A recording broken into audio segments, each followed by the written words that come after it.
To markets ఎట్లా అవనీయం. ఇక market డీటెయిల్స్లో కనుక వెళ్ళినట్టయితే మార్కెట్స్ ఈ రోజు కనుక చూసుకున్నట్టయితే డేని ఒక పాజిటివ్ నోట్తో కొంత హయ్యర్ సైడ్లో ప్రారంభించడం మనం చూసాము. ముఖ్యంగా సెన్సెక్స్ చూస్తే 38,672 వద్ద ఓపెన్ అవ్వగా ప్రస్తుతం చూసినట్టయితే అరౌండ్ 25 పాయింట్స్ పాజిటివ్గా 38,590 వద్ద మూవ్ అవుతోంది. అండ్ నిఫ్టీ ప్రీవియస్ క్లోజింగ్కి ఏమైనా చూసుకున్నట్టయితే నిఫ్టీ అరౌండ్ 11,601 కీ లెవెల్ అయిన 600 వద్ద ఈరోజు నిఫ్టీ డేని ప్రారంభించడం చూస్తున్నాము. బట్ ఓపెన్ అయిన లెవెల్స్ నుంచి కనుక చూసుకున్నట్టయితే కొంత కరెక్షన్ వస్తూ కరెక్ట్ అవుతూ కూడా ప్రస్తుతం నిఫ్టీ ఒక 10 పాయింట్స్ పాజిటివ్గా కీ లెవెల్ అయిన 11,600 బిలో మూవ్ అవుతోంది. 11,586 ఆ రేంజ్లో నిఫ్టీ ట్రేడ్ అవుతోంది. బ్యాంక్ నిఫ్టీ విషయానికి వచ్చినట్టయితే 29,550 వద్ద ఓపెన్ అయిన బ్యాంక్ నిఫ్టీ 18 పాయింట్స్ పాజిటివ్గా ప్రస్తుతం 29,498 వద్ద ట్రేడింగ్ని కొనసాగిస్తూ వస్తోంది. ఇక మార్నింగ్కి ఇప్పటికీ చూసుకున్నట్టయితే కొంత హయ్యర్ లెవెల్స్ నుంచి ఏదైతే కొంత అప్మూవ్ అనేది రావడం చూసామో ఈరోజు మార్కెట్స్లో కొంత కరెక్షన్ అనేది చూస్తున్నాం. కొంత అప్ సైడ్ లెవెల్స్ నుంచి కూడా ఒక చిన్న కరెక్షన్ అనేది కనిపిస్తోంది. ముఖ్యంగా చూసుకున్నట్టయితే జస్ట్ ఒక 10 to 15 మినిట్స్ బ్యాక్ నుండి ఒక ఫ్యూ పాయింట్స్ కరెక్షన్ అనేది కొంత హయ్యర్ లెవెల్స్ నుంచి రావడం మనం అబ్జర్వ్ చేస్తున్నాము. ఇక mid and small cap stocks విషయానికి వచ్చినట్టయితే mid and small cap stocks complete mixed రేషియోలో ట్రేడ్ అవ్వడం చూస్తున్నాము. అడ్వాన్సెస్ కొంత హయ్యర్ సైడ్గా ఉన్నప్పటికీ కూడా ప్రస్తుతం కనుక చూసుకున్నట్టయితే మిడ్ క్యాప్ బేస్ స్టాక్స్లో ఒక మిక్స్డ్ ట్రెండ్ అనేది ఉందని చెప్పుకోవచ్చు. అడ్వాన్సెస్ అరౌండ్ 896గా ట్రేడ్ అవుతుండగా డిక్లైన్స్ 715గా ట్రేడింగ్ని హోల్డ్ చేస్తున్నాయి. And nifty top gainers and లూజర్స్లో కనుక చూస్తే ONGC 2.5%, HCL technologies 2.16%, BPCL nearly 2%, IOC 1.5% and Bharti Airtel 1.5% వరకు అప్ ట్రెండ్లో మూవ్ అవుతున్నాయి. ఓవరాల్గా చూసుకున్నట్టయితే కొంతవరకు ఈరోజు ఆయిల్ మార్కెటింగ్ చెందిన కంపెనీస్ నిఫ్టీ టాప్ గెయినర్స్లో మూవ్ అవడం చూస్తున్నాము. లాస్ట్ ఫ్యూ డేస్గా కనుక చూసుకున్నట్టయితే క్రూడ్ ఆయిల్ ప్రైజెస్ హయ్యర్ సైడ్లో ట్రేడ్ అవుతున్న కారణం చేత కొంత ఈ ఆయిల్ మార్కెటింగ్ కంపెనీస్లో కొంత హయ్యర్ లెవెల్స్ నుంచి కూడా కరెక్షన్ అనేది రావడం చూస్తాము. బట్ ఈ రోజు చూసుకున్నట్టయితే ఒక చిన్న అప్మూవ్ అనేది కనిపిస్తోంది. అండ్ నిఫ్టీ లూజర్స్లో కనుక వెళ్ళినట్టయితే టాటా మోటార్స్ ఒకటి నిఫ్టీ టాప్ లూజర్గా మూవ్ అవుతుంది ఒక 5% వరకు డౌన్ సైడ్తో. అండ్ టాటా స్టీల్ ఒక 2% అండ్ వేదాంత 1.5%, హీరో మోటోకో 1.74%, గ్రాసిమ్ 1.62% వరకు డౌన్ సైడ్లో ట్రేడింగ్ని హోల్డ్ చేస్తున్నాయి. ఓవరాల్గా చెప్పుకోవాలి అంటే స్టాక్ స్పెసిఫిక్ మూవ్స్ అనేది మార్కెట్స్లో ఎక్కువగా కనిపిస్తున్నాయి అనుకోవచ్చు. ఇక ఏషియన్ క్యూస్ కనుక చూసుకున్నట్టయితే ప్రస్తుతం ఏషియన్ మార్కెట్స్ కూడా అన్ని నెగిటివ్గా ట్రేడ్ అవ్వడం చూస్తున్నాము. జస్ట్ ఒక స్ట్రైట్ టైమ్స్ ఒక 3 పాయింట్స్ వరకు పాజిటివ్గా ట్రేడ్ అవుతుండగా Nikkei around 58 points and Hang Seng 181 points, Taiwan index 14 points, KOSPI 23 points వరకు నెగిటివ్ సైడ్లో ట్రేడ్ అవుతూ వస్తున్నాయి. అండ్ షాంఘై కాంపోజిట్ కూడా ఒక 22 పాయింట్స్ వరకు నెగిటివ్ సైడ్లో ట్రేడింగ్ని హోల్డ్ చేస్తూ ఉంది. ఎస్జీఎక్స్ నిఫ్టీ చూసినట్టయితే 7 పాయింట్స్ పాజిటివ్గా 11,602 వద్ద ప్రజెంట్ ఎస్జీఎక్స్ నిఫ్టీ ట్రేడింగ్ని హోల్డ్ చేయడం మనం చూస్తున్నాము. ఇక రూపీ చూసినట్టయితే 19 పైసా లోయర్ సైడ్తో 69.81తో ఈరోజు డేని రూపీ ప్రారంభించడం చూస్తున్నాము. ఇక BSE mid and small cap gainers కనుక చూసినట్టయితే Groww finance 2.5% and Natco pharma ఒక 2%, Oracle fin services 2%, Adani power and Divi slabs ఒక 1.5% వరకు అప్ సైడ్లో ట్రేడ్ అవుతున్నాయి. ఇక బీఎస్సీ స్మాల్ క్యాప్ గెయినర్స్లో కనుక చూస్తే Indiabulls real estate 10.5% and PC jewellers 7%, Kiri industries 6% and JST T 4% వరకు అప్ సైడ్లో ట్రేడ్ అవుతున్నాయి. ఒక సీజీ పవర్ లాంటి స్టాక్స్లో కూడా ఒక 3 to 3.5% వరకు అప్ ట్రెండ్ అనేది మనం రావడం చూస్తున్నాము. ఇక ఓవరాల్గా మానిటైజేషన్ మార్కెట్స్పై విశ్లేషించేందుకు traders mails and calls consult చేసేందుకు ప్రజెంట్ మన స్టూడియోలో ఉన్నారు టెక్నికల్ అనలిస్ట్ సూర్యదేవ్ గారు. వారిని అడిగి మరిన్ని విషయాలు తెలుసుకుందాం. హై సూర్యదేవ్ గారు.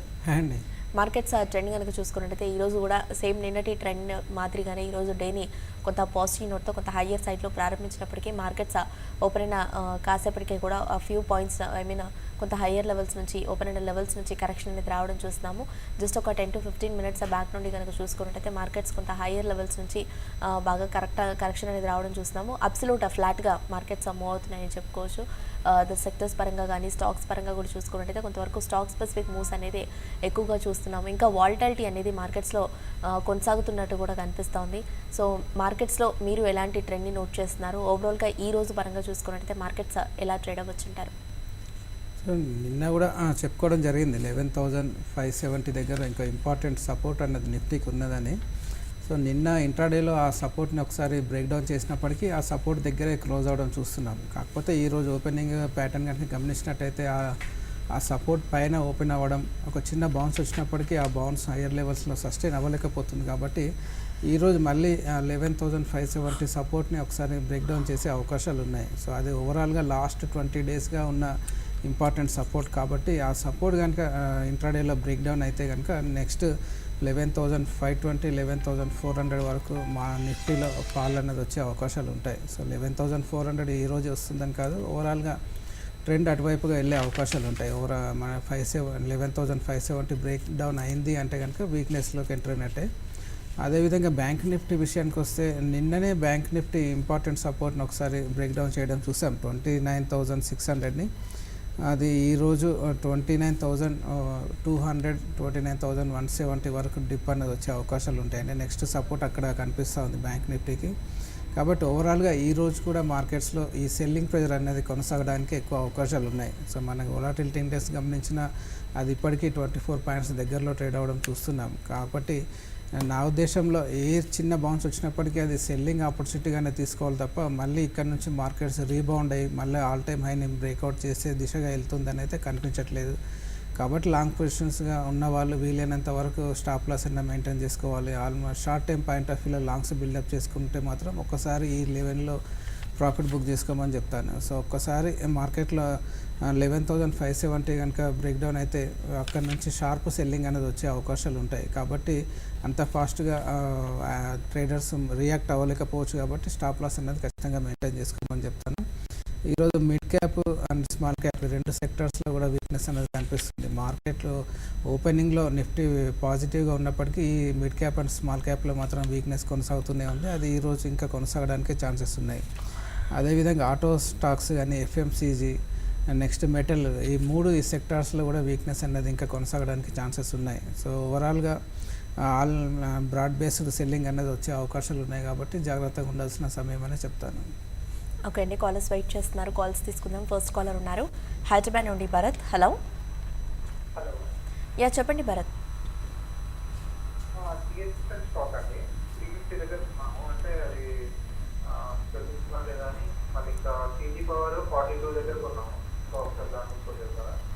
CG Power 42 and DHFL 350 long term మీతో.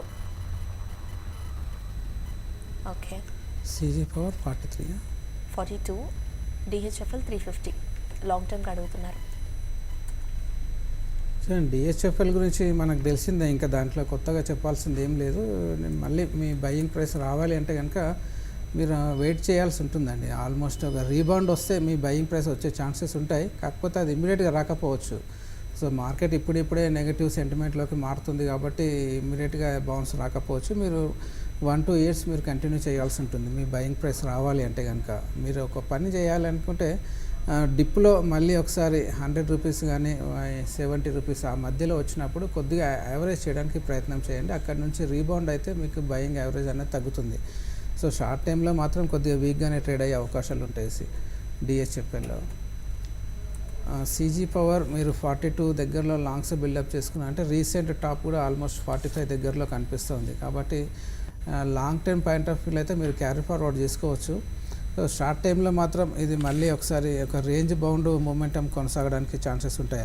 లోయర్ లెవెల్స్లో 20 రూపీస్, హయ్యర్ లెవెల్స్లో 40 రూపీస్, ఈ 20 రూపీస్ రేంజ్లోనే మూవ్ అవ్వడానికి ఛాన్సెస్ ఉంటాయి. సో ఒకసారి ఈ రేంజ్ బేస్ ఫామ్ చేసుకున్నాక మళ్ళీ CG పవర్లో అప్ ట్రెండ్ రావడానికి ఛాన్సెస్ ఉంటాయి. కాకపోతే ఆ అప్ ట్రెండ్ ఫామ్ అవ్వడానికి కొద్దిగా సమయం పడుతుంది. కాబట్టి మీరు లాంగ్ టర్మ్ కోసం క్యారీ ఫార్వర్డ్ చేసుకోండి. నెక్స్ట్ కాలర్ ఉన్నారు చెన్నై నుండి Gandhi. Hello.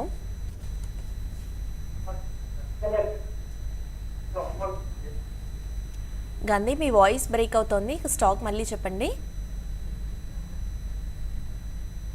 Hello. India bulls housing finance గురించి అడుగుతున్నారా, రియల్ ఎస్టేట్ గురించి అడుగుతున్నారా అండి? హలో. హలో.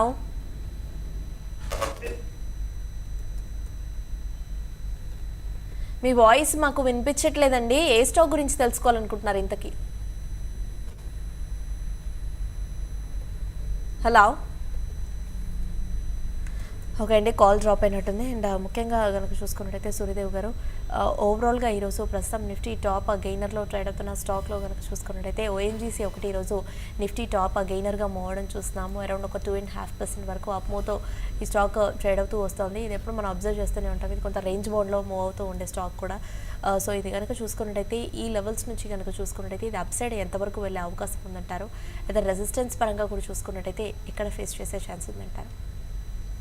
సో అండి ఓఎన్జీసీకి 170 దగ్గర స్ట్రాంగ్ రెసిస్టెన్స్ అయితే కనిపిస్తుంది. ఇంట్రాడే హై కూడా అక్కడే ఉంది. కాబట్టి ఓవరాల్గా ఈ మనం రీసెంట్గా 130 దగ్గర నుంచి వచ్చిన బౌన్స్ ఏదైతే ఉందో ఇది 170 దగ్గర హాల్ట్ అవ్వడానికి ఛాన్సెస్ ఉన్నాయి. ఒక ఇన్ కేసు 170 దగ్గర సస్టైన్ అవ్వగలిగితే నెక్స్ట్ 183 వరకు వెళ్ళగలిగే ఛాన్సెస్ ఉన్నాయి. కాకపోతే 170, 180 అనేది స్ట్రాంగ్ రెసిస్టెన్స్ జోన్. సో ఆ జోన్లో ఎక్కడి నుంచైనా మళ్ళీ ఒకసారి రివర్సల్ తీసుకునే అవకాశాలు ఉన్నాయి షార్ట్ టైంలో. కాబట్టి పెద్దగా ఈ దీంట్లో లాంగ్స్ బిల్డప్ చేయడానికి అయితే అనుకూలంగా లేదు. 183 అబోవ్ సస్టైన్ అయితేనే లాంగ్స్ అనేది బిల్డప్ చేసుకోవాల్సి ఉంటుంది. సో 180 కింద ఉన్నంత వరకు దీంట్లో ఎనీ టైం ఓఎన్జీసీలో ప్రాఫిట్ బుకింగ్ అనేది వచ్చే ఛాన్సెస్ అయితే కనిపిస్తున్నాయి. నెక్స్ట్ కాలర్ ఉన్నారు, కాల్ చూద్దాం. హలో హలో, యా చెప్పండి. మేడం, ఇండియా బుక్స్ ఈరోజు ఇక్కడ ఉన్న ప్రైస్ లో బయటేసి ఇంట్రాడేలో 67 వరకు వెయిట్ చేయొచ్చండి. మళ్ళీ చెప్పండి స్టాక్ పేరు. ఇండియా బుల్స్ ఇది సౌతింగ్ ఫీచర్స్లో తీసుకోవాలనుకుంటున్నారు, బయింగ్కి వెళ్ళాలనుకుంటున్నారు ఇండియా బుల్స్. ఇప్పుడు బయటేసి ఎక్స్పెక్టేషన్. ఓకే, చూడండి ఇండియా బుల్స్ హౌసింగ్ ఫైనాన్స్ ఓవరాల్గా ట్రెండ్ అయితే నెగిటివ్లోకి మారిందండి. ఒకటి గమనించాలి ఏంటంటే వీక్ ట్రెండ్లో ఏ చిన్న బౌన్స్ వచ్చినా పెద్దగా సస్టైన్ అవ్వడానికి అవకాశాలు చాలా తక్కువగా ఉంటాయి. సో ఇంట్రాడేలో చెప్పాలంటే ఆల్మోస్ట్ 760 వరకు చిన్న బౌన్స్ వచ్చినప్పటికీ అది సస్టైన్ అవ్వలేకపోతుంది. అక్కడ నుంచి మళ్ళీ ప్రాఫిట్ బుకింగ్లోకి రావడం 747 దగ్గరలో ట్రేడ్ అవుతుంది ప్రస్తుతానికి. కాబట్టి 760, 765 దగ్గర స్ట్రాంగ్ రెసిస్టెన్స్ ఉన్నట్టుగా కనిపిస్తుంది. So major trend any time resume అవ్వడానికి ఛాన్సెస్ ఉంటాయి. కాబట్టి ఇలాంటి స్టాక్స్లో సెల్ అండ్ ర్యాలీస్ అంటాం. అంటే మీరు లాంగ్ పొజిషన్స్ బిల్డప్ చేయకుండా ఒక చిన్న ర్యాలీ వచ్చిన తర్వాత షార్ట్ సెల్కి అనుకూలంగా ఉంటాయి తప్ప మీరు లాంగ్ పొజిషన్స్ ఇంట్రాడే కోసం బిల్డప్ చేసుకొని మీ క్లోజింగ్లో కవర్ చేసుకుంటారంటే దానికి కొద్దిగా సక్సెస్ కాకపోవచ్చు అండి. ఎందుకంటే మేజర్ ట్రెండ్ డౌన్ సైడ్లో ఉంది కాబట్టి ఎనీ టైం రివర్సల్ రావడానికి ఛాన్సెస్ ఉంటాయి. సూర్యదేవ్ గారు, ఇక చూసుకున్నట్టయితే ఆయిల్ మార్కెటింగ్ కంపెనీస్ మనం నిన్న మాట్లాడుకోవడం కూడా జరిగింది. ఆయిల్ మార్కెటింగ్ కంపెనీస్ గురించి క్రూడ్ ప్రైజెస్లో ఒక హయ్యర్ సైడ్ మూవ్ అనేది కంటిన్యూ అవుతున్న కారణం చేత ఆయిల్ మార్కెటింగ్ కంపెనీస్లో ఒక డౌన్ ట్రెండ్ అనేది కొనసాగుతూ రావడం చూస్తాం. మనం లాస్ట్ ఫ్యూ డేస్గా కొంత హయ్యర్ లెవెల్స్ నుంచి ఆయిల్ మార్కెటింగ్ కంపెనీస్ బాగా కరెక్ట్ అవుతూ వచ్చాయి. అండ్ ఈ రోజు కనుక చూసుకున్నట్టయితే కొంత ఆయిల్ మార్కెటింగ్ కంపెనీస్లో ఒక పాజిటివ్ మూవ్ అనేది రావడం చూస్తున్నాం. ప్రస్తుతం నిఫ్టీ టాప్ గెయినర్స్లో కనుక చూస్తే ఆయిల్ మార్కెటింగ్ చెందిన కంపెనీసే టాప్ గెయినర్స్లో ట్రేడ్ అవ్వడం చూస్తున్నాము. లాస్ట్ ఫ్యూ డేస్గా ఇది వీక్గా ఉన్నప్పటికీ ఈరోజు కొంత ఒక రీబౌండ్ అవ్వడం మనం అబ్జర్వ్ చేస్తున్నాము. సో ఎంతవరకు ఇది అప్ మూవ్ అనేది సస్టైన్ అయ్యే అవకాశం ఉందంటారు? కొంత ఈ లెవెల్లో కరెక్షన్ అనేది ఆగిందని చెప్పుకోవచ్చు అంటారా?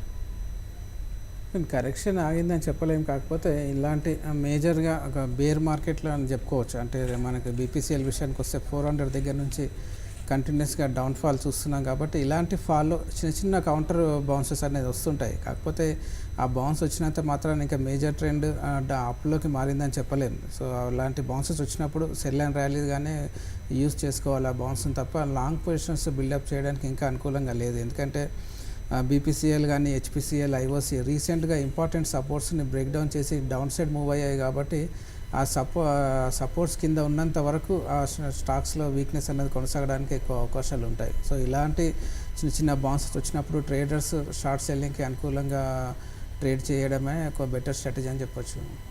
నెక్స్ట్ కాలర్ ఉన్నారు, హైదరాబాద్ నుండి రాము. హలో, నమస్తే అండి, అడగండి. ఓకే ఓకే, జేఎస్డబ్ల్యూ స్టీల్ చూడండి ఓవరాల్గా మెటల్స్ సెక్టర్ అయితే వీక్నెస్ అయితే కనిపిస్తుంది. కాబట్టి ఆ వీక్నెస్ అనేది ఇంకా కొనసాగడానికి ఛాన్సెస్ ఉంటాయి. కాకపోతే జేఎస్డబ్ల్యూ స్టీల్ విషయానికి వస్తే ఇది పర్టికులర్గా ఒక డైరెక్షన్ అనేది తీసుకోకుండా ఒక సైడ్ వేస్ మూమెంటంలో కొనసాగుతూ వస్తుంది. మన లాస్ట్ 1 మంత్గా గమనిస్తే కనుక కాబట్టి 285 కింద పైన ఉన్నంత వరకు మీరు దీంట్లో షార్ట్ పొజిషన్ని అవాయిడ్ చేయండి. ఎందుకంటే చాలాసార్లు 285 వరకు వెళ్ళడం, అక్కడ నుంచి సపోర్ట్ తీసుకొని బౌన్స్ రావడం చూస్తున్నాం. సో 285, 300 అన్నది టైట్ రేంజ్లో ట్రేడ్ అవుతుంది JSW స్టీల్. ఇలాంటి రేంజ్ మూవ్ అవుతున్న స్టాక్లో మీరు ట్రేడ్ని అవాయిడ్ చేయండి. ఆ రేంజ్ బ్రేక్అవుట్ కానీ బ్రేక్ డౌన్ కానీ వచ్చిన తర్వాత మీరు స్టాక్లో ఎంటర్ అవ్వండి. సో అప్పటి వరకు JSW స్టీల్ అయితే పర్టికులర్గా ట్రేడ్ వైజ్గా అవాయిడ్ చేయండి. ఓకే సూర్యదేవ్ గారు, ఓవరాల్గా చూసుకున్నట్టయితే ఏసీసీ విషయాన్ని కనుక వచ్చినట్టయితే రిజల్ట్స్ Q4 రిజల్ట్స్ బాగా పోస్ట్ చేసినప్పటికీ కూడా ఈ స్టాక్లో ఈరోజు ఒక డిప్ అనేది రావడం మనం చూస్తున్నాము. ఆల్మోస్ట్ ఒక 2 to 3% పైగానే స్టాక్ డౌన్ సైడ్లో ట్రేడ్ అవుతూ వస్తుంది. ఓవరాల్గా కొంత చూసుకున్నట్టయితే ఇది మధ్యకాలంలో లోయర్ లెవెల్స్ నుంచి ఒక మంచి అప్ మూవ్ అనేది రావడం మనం చూసాము. కొంత అవుట్ పర్ఫామ్ చేసిందని కూడా చెప్పుకోవచ్చు. టెక్నికలీ కూడా స్ట్రాంగ్గా ట్రేడ్ అవుతూ వచ్చింది ఏసీసీ. బట్ ఈ రోజు కనుక చూసుకున్నట్టయితే రిజల్ట్స్ బాగానే పోస్ట్ చేసినప్పటికీ కూడా ఈ స్టాక్లో కొంత కరెక్షన్ అనేది చూస్తున్నాము. సో ఈ కరెక్షన్ కొనసాగే అవకాశం ఉందంటారా? సపోర్ట్స్ వైజ్లో కనుక చూసుకున్నట్టయితే దీనికి ఎక్కడ ఉన్నాయంటారు? చూడండి, ఆల్మోస్ట్ ఈరోజు అంటే ఈసీసీలో రిజల్ట్స్ బాగున్నప్పటికీ రిజల్ట్స్ ఉద్దేశంతో లోయర్ లెవెల్స్లో అంటే ఆల్మోస్ట్ 1300 దగ్గర నుంచి స్టాక్స్లో లాంగ్ బిల్డప్ అయి ఉన్నాయి. కాబట్టి రిజల్ట్స్ అనౌన్స్మెంట్ తర్వాత ప్రాఫిట్ బుకింగ్ జరుగుతున్నట్టుగానే భావించాల్సి ఉంటుంది. సో ఈరోజు ఒక పర్టికులర్గా గ్యాప్ డౌన్ ఫాల్ అనేది బిగిన్ అయింది కాబట్టి ఆ గ్యాప్ ఫిలప్ కానంత వరకు ఏసీసీలో సెల్లింగ్ ప్రెజర్ అనేది వచ్చే అవకాశాలు ఉంటాయి. ఈ ప్రాఫిట్ బుకింగ్ అనేది ఇంకా కొనసాగి నెక్స్ట్ ఇంపార్టెంట్ సపోర్ట్ 1525 వరకు కొనసాగడానికి ఛాన్సెస్ ఉన్నాయి. సో ఓవరాల్గా మేజర్గా ట్రెండ్ అయితే ఇంకా డౌన్ సైడ్లోకి టర్న్ అయిందని అనుకోవచ్చు. సో రీసెంట్గా వచ్చిన బౌన్స్ కౌంటర్ బౌన్స్ అంతే తప్ప మేజర్ ట్రెండ్ ఇంకా డౌన్ సైడ్లోనే ఉంది. కాబట్టి ఇలాంటి గ్యాప్ డౌన్ ఓపెనింగ్స్ జరిగినప్పుడు ఫస్ట్ ఇండికేషన్గా తీసుకొని లాంగ్ పొజిషన్స్ నుంచి బయటకు రావాల్సి ఉంటుంది. నెక్స్ట్ కాలర్ ఉన్నారు. హలో రాము, చెప్పండి.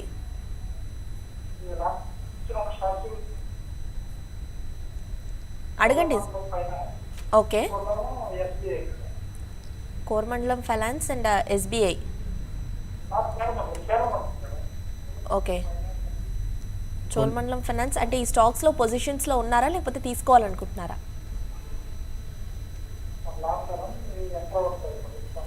Okay, Cholamandalam finance and SBI.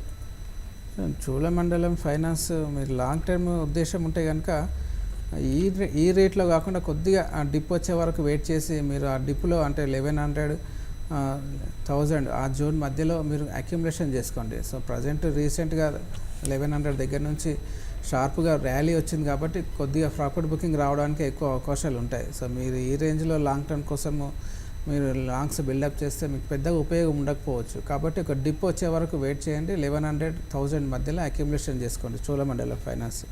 So అక్కడ మీరు అక్యుములేషన్ చేయగలిగితే లాంగ్ టైంలో బాగానే పర్ఫామ్ చేసే అవకాశాలు ఉంటాయి. SBI విషయానికి వచ్చిన ఆల్మోస్ట్ SBI ఆల్ టైమ్ హైకి దగ్గరలో ట్రేడ్ అవుతుంది కాబట్టి ఇక్కడ నుంచి మేజర్గా నెక్స్ట్ అప్ మూవ్ అనేది బిగిన్ కాకపోవచ్చు. దానికన్నా ముందుగా ఒకసారి డిప్ అనేది వచ్చే ఛాన్సెస్ ఉన్నాయి. కాబట్టి మీరు లాంగ్ టర్మ్ ఉద్దేశంతోనే ఇన్వెస్ట్ చేయాలనుకుంటున్నారు కాబట్టి ఎవ్రీ 10% కొద్ది అక్యుములేషన్ చేసుకుంటూ వెళ్ళండి. ఓకే అండి, ఇందాక ఇంతకుముందు కాలర్ అడగడం జరిగింది JSW స్టీల్ గురించి. ఓవరాల్గా మెటల్ ప్యాక్ అంతా కూడా మీరు అన్నట్టు చూసుకున్నట్టయితే కొంత వీక్గా ట్రేడ్ అవుతూ వస్తుంది. లాస్ట్ ఒక 2 to 3 ట్రేడింగ్ సెషన్స్గా కనుక చూసుకున్నట్టయితే కంటిన్యూస్గా మెటల్ స్టాక్స్ అన్నీ కూడా కరెక్షన్ ధోరణిలోనే ట్రేడ్ అవుతున్నాయి. ఈరోజు కనుక చూసుకున్నట్టయితే నిఫ్టీ టాప్ లూజర్స్లో టాటా స్టీల్ అండ్ వేదాంత మనకి ఈ 2 స్టాక్స్లో కూడా ఎక్కువగా డౌన్ ట్రెండ్ అనేది కనిపిస్తూ ఉంది. యాస్టీస్ హిందాల్కో కావచ్చు, JSW స్టీల్ లాంటి స్టాక్స్ అన్నీ కూడా బాగా వీక్గా మూవ్ అవ్వడం చూస్తున్నాము. సో కొంతవరకు కనుక చూసుకున్నట్టయితే ఈ లెవెల్లో మెటల్స్లో కనుక చూసుకున్నట్టయితే లైక్ హిందాల్కో కావచ్చు, వేదాంత కానీ టాటా స్టీల్ లాంటి స్టాక్స్లో ఫ్యూచర్స్ పరంగా ఏమైనా పొజిషన్స్కి వెళ్ళొచ్చు అంటారా? లేదంటే ఈ లెవెల్ నుంచి మరింత కరెక్షన్ అనేది ఎగైన్ మెటల్స్లో చూసే అవకాశం ఉందంటారా? మనం డౌన్ ట్రెండ్ తర్వాత మెటల్స్లో ఎగైన్ ఒక పాజిటివ్ మూవ్ అనేది ఈ మధ్యకాలంలో రావడం చూసాము. సో ఎగైన్ ఇక్కడ నుంచి ఒక అప్ మూవ్ అనేది ఎక్స్పెక్ట్ చేయొచ్చు అంటారా మెటల్స్లో? సార్ మెటల్స్లో ఇంపార్టెంట్ సపోర్ట్స్ అన్నీ బ్రేక్ డౌన్ అయ్యాయి. మేజర్ అంటే మనకి హైబీటా స్టాక్స్ కానీ గమనించినట్టయితే టాటా స్టీల్ కానీ, వేదాంత, హిండాల్కో ఎప్పుడైతే ఇంపార్టెంట్ సపోర్ట్స్ని బ్రేక్ డౌన్ చేయడం జరిగితే అక్కడ కొద్ది కాలం వెయిట్ చేయాల్సి ఉంటుంది. ఎందుకంటే సపోర్ట్స్ బ్రేక్ డౌన్ అయ్యాయి అంటే ఆ స్టాక్లో అండర్లయింగ్ వీక్నెస్ ఉందని మనం భావించాల్సి ఉంటుంది. సో ఇమ్మీడియట్గా బౌన్స్ అనేది రాకపోవచ్చు. కొద్దిగా కరెక్షన్ కంప్లీట్ అయ్యే వరకు వెయిట్ చేసి కొద్దిగా అంటే ఓవర్బాట్ పొజిషన్స్లో ఉన్న కండిషన్ కొద్దిగా కూల్ ఆఫ్ అయిన తర్వాత ఓవర్సోల్ పొజిషన్ వచ్చిన తర్వాత ట్రెండ్ రివర్స్ అవుతుంది అనుకున్నప్పుడు లాంగ్స్ అనేది బిల్డప్ చేసుకోవడానికి అనుకూలంగా ఉంటుంది. సో అప్పటి వరకు కొద్దిగా కరెక్షన్ కంప్లీట్ అయ్యే వరకు సైడ్ బేస్లో క్యాష్లో ఉండడం అనేది బెటర్ స్ట్రాటజీ అని చెప్పొచ్చు. సో హిండాల్కో విషయానికి వస్తే రీసెంట్గా 184 ఆ 180 ఆ జోన్ దగ్గర నుంచి రీబౌండ్ అయింది కాబట్టి మళ్ళీ ఆ జోన్ రీటెస్ట్ చేసే ఛాన్సెస్ ఉంటాయి. దాన్ని బ్రేక్ డౌన్ చేయడానికి కూడా అవకాశాలు ఉంటాయి. కాబట్టి సపోర్ట్స్ కొద్దిగా సస్టైన్ అయ్యే వరకు వెయిట్ చేయడమే బెటర్ స్ట్రాటజీ. ప్రజెంట్ అయితే వీక్నెస్ కొనసాగుతుంది కాబట్టి ఆ వీక్నెస్ కంప్లీట్ అయ్యే వరకు వెయిట్ చేయడం బెటర్. ఓకే అండి, మెయిల్స్ కూడా చూద్దాము కాల్స్తో పాటుగా. రాంబాబు మెయిల్ చేశారు. టీవీ 1040లో తీసుకున్నారు, ఇది హోల్డ్ చేయమంటారా? 1040 షేర్స్ని 32.95లో 33లో తీసుకున్నారు. సో టీవీ 1833లో తీసుకుంటే ఆల్మోస్ట్ సపోర్ట్స్ రేంజ్ దగ్గరలోనే తీసుకున్నట్టుగా కనిపిస్తుంది. కాకపోతే ఇమ్మీడియట్ బౌన్స్ అనేది రాకపోవచ్చు. కొద్ది రోజులు మీరు క్యారీ ఫార్వర్డ్ చేయండి. ఆల్మోస్ట్ రీసెంట్గా అంటే మనకు లాస్ట్ అక్టోబర్ నుంచి అదే రేంజ్లో ట్రేడ్ అవుతూ ఒక బేస్ ఫామ్ చేసుకునే ప్రయత్నంలో కనిపిస్తుంది. కాబట్టి ఇంకా కొద్ది రోజులు ఇది సైడ్ వేస్లో మూవ్ అవ్వడానికి ఛాన్సెస్ ఉంటాయి. సో ఈ సైడ్ వేస్ కన్సాలిడేషన్ కంప్లీట్ అయిన తర్వాత మళ్ళీ అప్ మూవ్ రావడానికి ఛాన్సెస్ ఉంటాయి. మీరు షార్ట్ టైంలో కాకుండా లాంగ్ టర్మ్ పాయింట్ ఆఫ్ వ్యూలో దీన్ని హోల్డ్ చేయండి, మళ్ళీ రీబౌండ్ అయ్యే ఛాన్సెస్ ఉన్నాయి. కానీ నెక్స్ట్ మెయిల్ చూద్దాము. శృతి మెయిల్ చేశారు. Indian Hume pipes and Biocon 2 to 3 ఇయర్స్కి తీసుకోవచ్చు అంటారా ఈ లెవెల్లో? Indian Hume pipes and Biocon. So long term point of వ్యూలో అయితే బయోకాన్ బాగానే ఉంటుంది. కాకపోతే ఈ రేంజ్లో కాకుండా కొద్దిగా డిప్ వచ్చే వరకు వెయిట్ చేసి ఆ డిప్లో మీరు బై చేసుకోండి లాంగ్ టర్మ్ కోసం. ఇండియన్ హ్యూమ్ పైప్ అయితే పెద్దగా లాంగ్ పొజిషన్స్కి అయితే నేను సజెస్ట్ చేయను. కాబట్టి ఆ స్టాక్ని కొద్దిగా అవాయిడ్ చేయండి. నెక్స్ట్ మెయిల్ చూద్దాము. టాటా ఎలక్సీ లాంగ్ టర్మ్కి తీసుకోవచ్చంటారా అని అడుగుతున్నారు సూర్యదేవ్. 2 to 3 ఇయర్స్కి టాటా ఎలిక్సీ లాంగ్ టర్మ్ కోసం బై చేసుకోవచ్చు అండి. ఓవరాల్గా అది రీసెంట్గా 1400 దగ్గర నుంచి 800 వరకు కరెక్షన్ అయితే జరిగిపోయింది. ఆల్మోస్ట్ 60% రీట్రేస్మెంట్ లెవెల్స్ కూడా జరిగిపోయాయి. కాబట్టి ఇక్కడ నుంచి రీబౌండ్ అయ్యే ఛాన్సెస్ ఉన్నాయి. సో రీబౌండ్ ఇమ్మీడియట్గా అవుతుందంటే ఇమ్మీడియట్గా రాకపోవచ్చు. ఇంకా కొద్ది రోజులు ఇది సైడ్ వేస్ రేంజ్లోనే ట్రేడ్ అయ్యి ఆ తర్వాత రీబౌండ్ అయ్యే ఛాన్సెస్ ఉన్నాయి. కాకపోతే మీరు ఈ కరెంట్ ప్రైస్ లెవెల్స్లో ఫస్ట్ ప్రైస్గా చూస్ చేసుకోండి. ఏదైనా డిప్ వస్తే మళ్ళీ ఒకసారి 800, 750 ఆ జోన్ వస్తే కనుక అక్కడ ఇంకా కొద్దిగా అక్యుములేషన్ చేసుకోండి. కాబట్టి ఓవరాల్గా ఇది బై అండ్ డిప్స్ స్టాక్ కానీ చెప్పాల్సి ఉంటుంది. ఓకే, సో ఇది వరకు ఓవరాల్గా మార్కెట్స్ చూసుకున్నట్టయితే కొంత ఫ్లాట్ రేంజ్లోనే మూవ్ అవుతున్నాయి. బట్ ప్రస్తుతం కనుక చూసుకున్నట్టయితే ప్రోగ్రామ్ స్టార్ట్ అయినప్పటికీ ఇప్పటికీ నిఫ్టీలో ఒక అప్ మూవ్ అనేది రావడం చూస్తున్నాము. 585 ఆ లెవెల్ నుంచి కూడా జస్ట్ ఒక 10 పాయింట్స్ ప్రస్తుతం ఒక 595 ఆ లెవెల్లో ట్రేడ్ అవుతోంది. నియర్లీ ఒక 11,600కి చేరువలో నిఫ్టీ మూవ్ అవడం చూస్తున్నాము. సో ఈ ఓవరాల్గా కనుక చూసుకున్నట్టయితే ట్రేడర్స్కి కానీ ఇన్వెస్టర్స్కి కానీ మీరు ఇచ్చే సజెషన్స్ ఏంటంటారు? చూడండి, ఓవరాల్గా ఇంపార్టెంట్ సపోర్ట్కి దగ్గరలో ఉంది కాబట్టి, అది కాకుండా సపోర్ట్ బ్రేక్ డౌన్ అయ్యే అవకాశాలు కూడా ఎక్కువగా ఉన్నాయి. కాబట్టి ఈ రేంజ్లో లాంగ్స్ బిల్డప్ చేయడం కన్నా పొజిషనల్ షార్ట్ సెల్లింగ్కి అనుకూలంగా ఉంది.